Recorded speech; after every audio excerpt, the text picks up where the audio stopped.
Terrific. Let me tell you, it is great to be back in Iowa. This is my 14th trip here, and every one of them I'm getting an incredibly nice response from Iowa. Notice I said nice. And I want to thank Congresswoman Ashley Hinson. What a great job she's doing putting this on together. Thank you. And then also wanted to recognize Governor Kim Reynolds and the legislators that are here today. You all have done an incredible job of getting the heartbeat bill passed through the Iowa General Assembly. I'm a pro-life governor. I signed over 30 pro-life bills while I was governor of Arkansas. And I will be a pro-life president of the United States. Now, I said I'm getting a great response here, and I just want you to know, I know that this is an uphill battle, because there's one candidate in the race that's got like 50% of the vote. So I recognize there's an uphill road. In fact, I went in, of course, I come from a small state. I didn't have a national profile.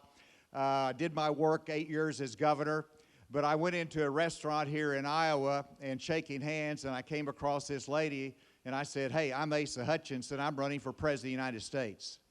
And she responded with great sarcasm, "Sure. And I'm running for Vice President of the United States." And so I understand what's ahead and what we're fighting for. I'm not a self-funded candidate. You know, I look at my life. I started Bentonville's first FM radio station. My mom and dad had a high school education. We grew up on the farm. And let me tell you, growing up on the farm, you learn some amazing values in life. You learn about the sense of community.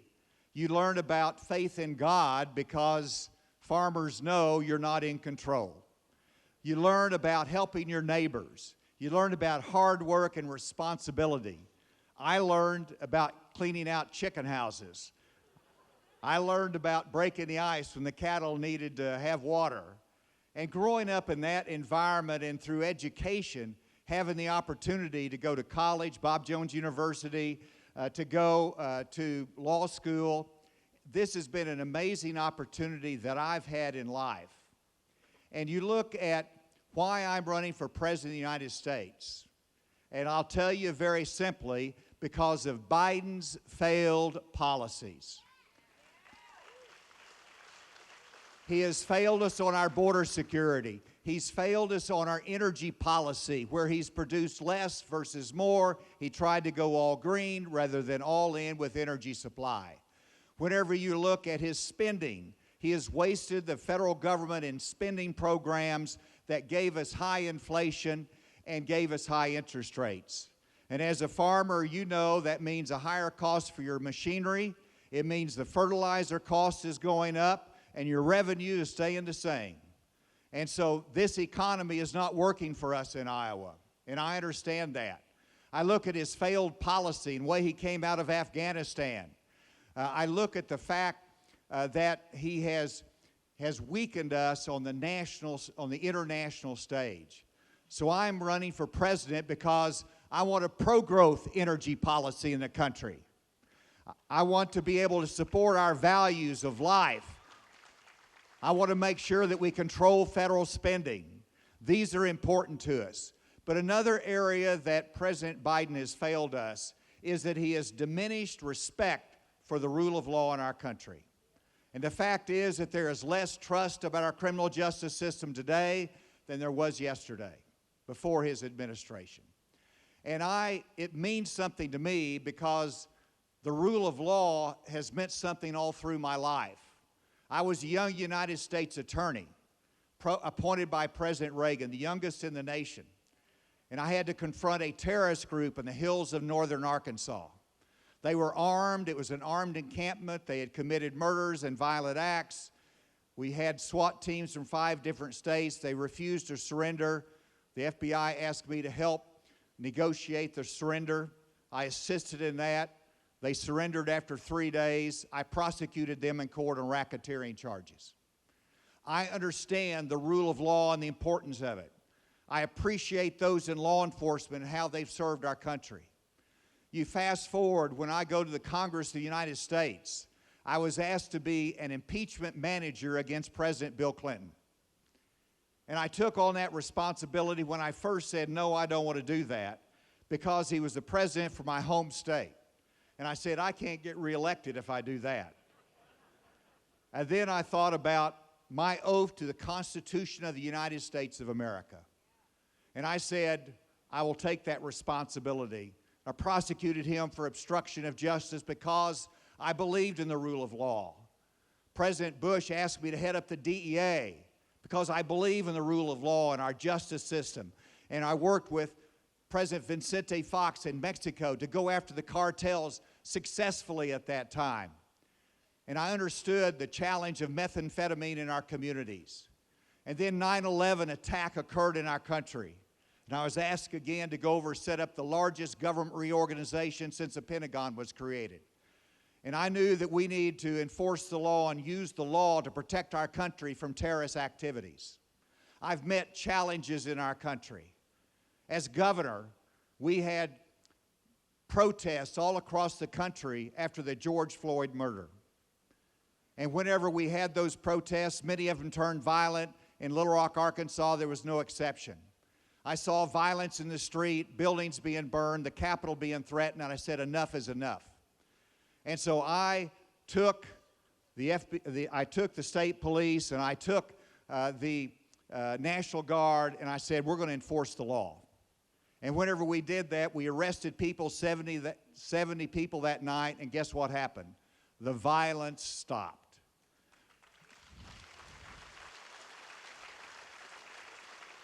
There is some simple principles in life. When you look at border security, enforce the law. Whenever you look in violence in our cities today, enforce the law. And I bring that perspective. And the only candidate that's been both a governor, a United States attorney, a head of the DEA, that experience on national security issues. And what I'm leading to is that we need to have a pro-growth energy policy in this country. We need to have improved border security. We need to make sure we're respected abroad, but we also need to elevate the rule of law in this country, and the Republican Party supports law enforcement, supports the rule of law, and yes, there's challenges in it that we have to correct. And so I have proposed a reform of federal law enforcement.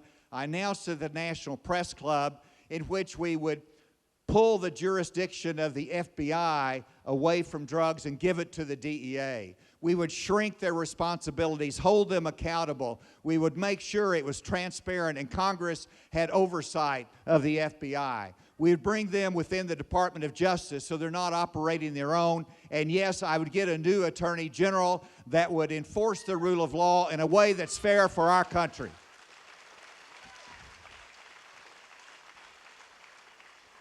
These are my reform proposals.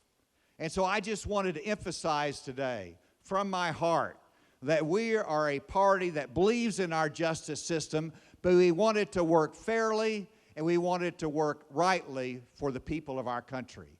And I will do the reform that is needed to accomplish that. Finally, you know, I look at America and I have great hope for our country. I'm an optimist about this beautiful land that we have. And if you want hope and optimism about America, let me tell you where you should go. Iowa. When you look at Iowa, you love America, you understand sacrifice, you understand the common good, you understand helping your neighbor. And I remember Iowa businesses that sent resources to New York City after 9/11 because you had what they needed. You pray, you have faith in God, and let me tell you, you give us hope for America.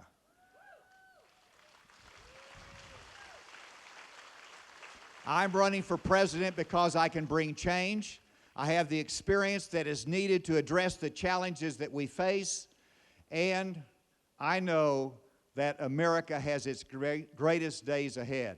Now, this last week, believe it or not, because I'm so young, I know you don't believe this, but my wife and I, Susan, and I celebrated our 50th anniversaries on August 4th. And I felt bad because I was not with her. And she said, Asa, don't come home until you get 40,000 donors and you can get on the debate stage. So go to asa24.com, give us $1, get on the debate stage, and I'll get to go home to my bride. Thank you all, and God bless you.